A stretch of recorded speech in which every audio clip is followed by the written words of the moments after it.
এই মাছঘাট হইলো 200 বছর আগের ঘাট, যেটা নাকি আমাদের ঘাটের অনেক পরে আপনার বিআইডব্লিউটি এর অফিস হয়েছে। আমরা বারবার দাবি করেছি, আমরা এই রোদ্রে এই আপনারা দেখতেছেন এখানে কোনো শেড নাই, আমরা রোদ্রে শুকাইতেছি, বৃষ্টিতে ভিজতেছি, কোনো বাথরুমের ব্যবস্থা নাই।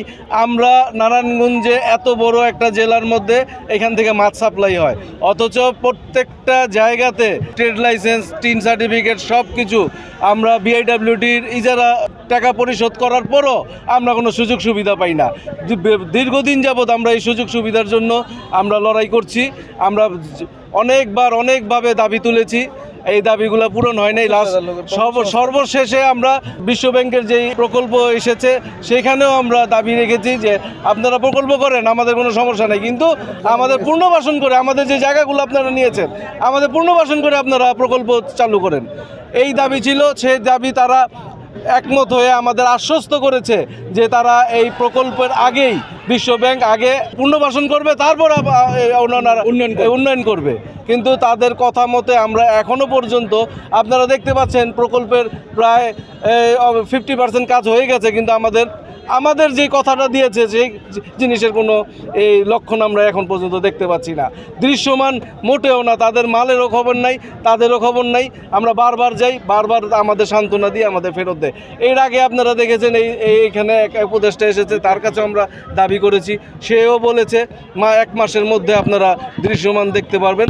এখন আমরা সবাই একটাই দাবি, আমাদের এই শেডটা যেন দ্রুত আকারের করে আমাদের এই পুনঃসংস্থান করে ওনারা উন্নয়নের কাজটা শুরু করুন। উপদেষ্টা মহোদয় যখন ব্রিগেডিয়ার সাখাওয়াত সাহেব যখন এখানে আসছিলেন, আমরা স্যারকে বলেছি, স্যার বলছে যে অবশ্যই আপনাদের কাজটা করে দেওয়া হবে, কিন্তু কেন হচ্ছে না, কী কারণে হচ্ছে না, এটা একমাত্র উদ্বোধন কর্তৃপক্ষ যারা আছে তারা বলতে পারবে, কারণ অফিসিয়াল বিষয়টা আমরা বলতে পারবো না। আমরা চাই আমাদের প্রকল্পের পাশাপাশি আমাদের শেডের যে কাজটা, আমাদের শেডটা নির্মাণ করে দেওয়া হোক।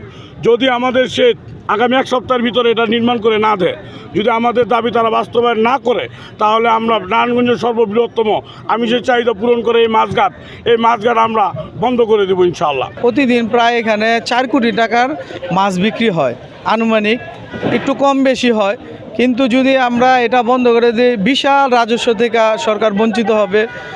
আর নারায়ণগঞ্জবাসী মাছ থেকে যে আমিষের চাহিদা এটা থেকে বঞ্চিত হবে, নারায়ণগঞ্জবাসী মাছ পাবে না।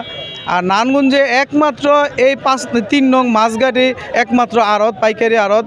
এই পাইকারি আড়ত থেকে প্রতিটা বাজারে, প্রতিটা জায়গায়, সব জায়গায় যায়। এখানে 50,000 লোকের কর্মসংস্থানের ব্যবস্থা এখানে আছে। আমরা চাই আমাদের কাজটা হোক, আমাদের শেড নির্মাণ করে দেখ, আমাদের 200 বছরের পুরানো ঘাট এবং এনে 50,000 লোকের কর্মস্থান, এবং নারায়ণগঞ্জ সারা শহরের 10 হইতে 12 লক্ষ মানুষের মাছ এখান থেকে আপনার সরবরাহ হয়। আপনাদের প্রেক্ষিতে ইতিমধ্যে আমি ঢাকাতে এই প্রকল্প রিলেটেড যারা ইঞ্জিনিয়ার আছে তাদের সাথে যোগাযোগ করেছি মোবাইলের মাধ্যমে। ওনারা আশ্বাস দিয়েছেন আগামী 1 সপ্তাহের মধ্যে আপনাদের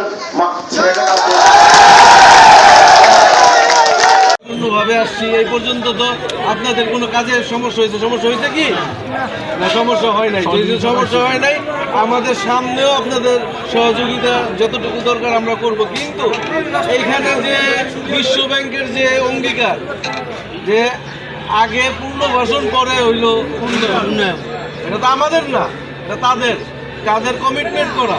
এই কমিটমেন্টটা 100% পূরণ না হওয়া পর্যন্ত আমাদের দাবি থাকবে আপনারা কাজটা বন্ধ রাখবেন। শান্তি।